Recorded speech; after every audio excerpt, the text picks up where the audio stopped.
How you doing, Governor? Good to see you. Great to see you. Yeah, Great the to old see school you. Bronco. Good to see you. That's exactly Yeah. right. It's the best. Hey, Pat, how are you? Good to see you. Good morning.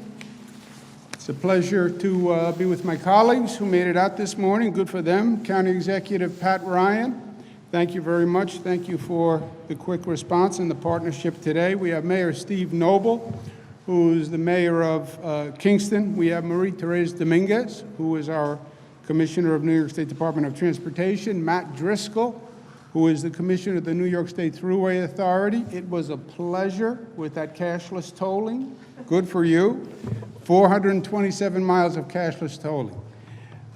Easier said than done, but Matt got it done. Mike Copey, who's our Director of Emergency Management. We have members of the National Guard. We have members of the State Police. Pleasure to be with all of you.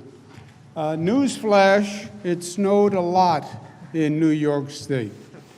We're going to declare a state of emergency in 18 counties across the state. State of emergency allows local governments more flexibility, state government more flexibility to move faster. The 18 counties are, of course, the Capital Region, Southern Tier, and Hudson Valley. They include Albany, Broome, Chenango, Columbia, Delaware, Dutchess, Greene, Montgomery, Orange, Otsego, Rensselaer, Saratoga, Schenectady, Schoharie, Sullivan, Tioga, Ulster, and Washington. As of this morning, we had snow all across the state.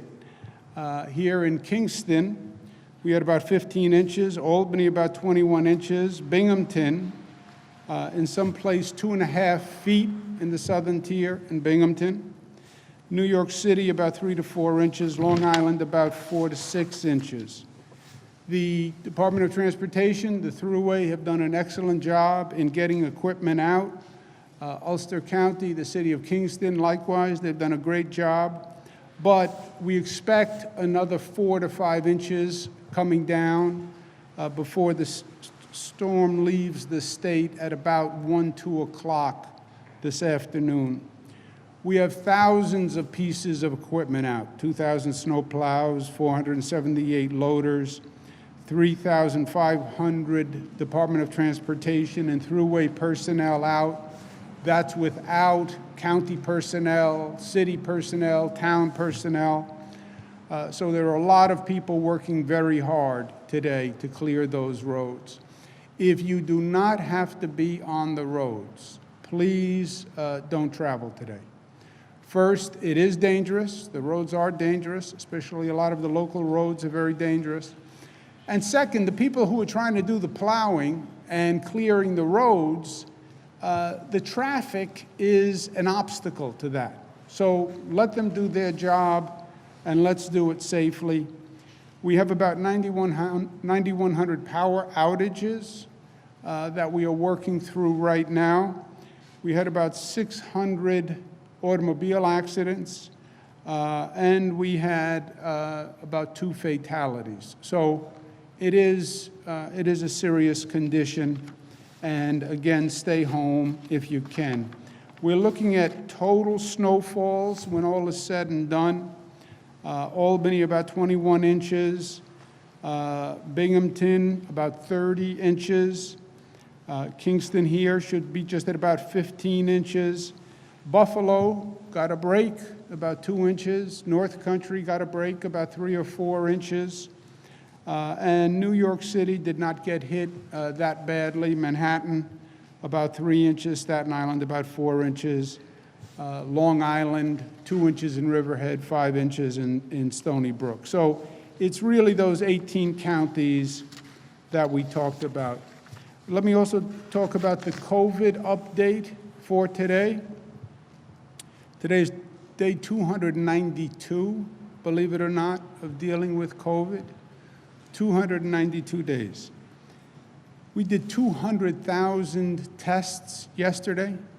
We test more than any state in the country. And the COVID tests really give us firm data that we can react to. So it's not anecdotal. It's not, I think this, I heard this, my cousin said this. We test more than anyone, so we have more facts to base our knowledge on. Overall, the state with the microclusters, and the microclusters are our high caseload areas in the state, was about 5.3. That's actually good news. That's down from about 6.2. Bad news is 120 New Yorkers passed away yesterday, and they are in our thoughts and prayers. And I've been doing these numbers for 292 days. And the hardest number every day is the number of New Yorkers that we have lost. And 120 New Yorkers, that's 120 families, that's mothers and brothers and children who are coming into the holiday seasons, losing a member of their family. So we remember them today. 6,147 hospitalized, that's up about 50 from yesterday. 1,095 in ICU, that's down about 3 from the day before. 611 patients intubated, that's about flat. When you look across the state on the positivity level, which is an indicator of the spread in that area, Capital Region is at 6.2, Central New York 6.9, Finger Lakes 8.2. Finger Lakes are a real problem area in the state for us right now. Mid-Hudson 6.1, Mohawk Valley is a problem, 8.03. New York City 4.1, North Country 4.4, Southern Tier 2.3. Southern Tier is a great turnaround story on COVID. They had real microcluster problems. They had real intense spread in small areas. And they got it together and they turned it around. 2.3. They're now the lowest in the state, the Southern Tier. Western New York, 6.5. That's also a flattening of Western New York. We saw Western New York going up for a long period of time. People got the word out. They took it seriously. We're now seeing a flattening of that increase, and that's good news. Now, Finger Lakes, Mohawk Valley. Statewide, that's 5.2%. On COVID, let me say this, and let's get a simple message that we can all agree with. We want to slow the spread. We want to avoid shutdowns, and together we can do it. Slow the spread. How do you slow the spread? We're smart during the holiday season. It's a difficult situation. Holidays, people come together. There's a feeling of safety in your home. There's a feeling of safety when you're with your family. But it just takes one person who is infected and doesn't know it. Doesn't know it. Half the cases are from people who had no symptoms. So normally, holiday season, you're in your home, you're in your living room, Uncle Joe comes over, Aunt Nancy comes over, and they're your family, but Uncle Joe or Aunt Nancy can be infected and not know it.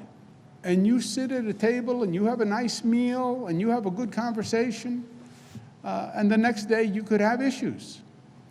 So we have to keep that in mind through the holiday season. But if we're smart, we can slow the spread. If we slow the spread, we can avoid any more economic shutdowns. And that is the number one goal. Save lives and avoid economic shutdowns. We just have to make it to the point where the vaccine hits critical mass. And we're working like mad to get that vaccine out there. But we have to be smart. Slow the spread, avoid the shutdowns. Together, New Yorkers can do it. New Yorkers did the impossible in the spring. The impossible. I had every global expert telling me there was no way that we were going to flatten the curve in this spring. Every expert. And you know what? New Yorkers did it. I believe in New Yorkers. We slow the spread, We won't have to shut down anything. We take the vaccine, and we turn the page in life, and we get ready for 2021. Meanwhile, today, please, I've been all around today. I'm telling you, it is not safe, and you shouldn't be out there if you don't have to be out there. And there are a lot of issues slowing down the plows, slowing down the personnel who have been working now for multiple hours, and everybody's tired. The storm leaves this afternoon. Let's clean it up. We'll move on. Any questions?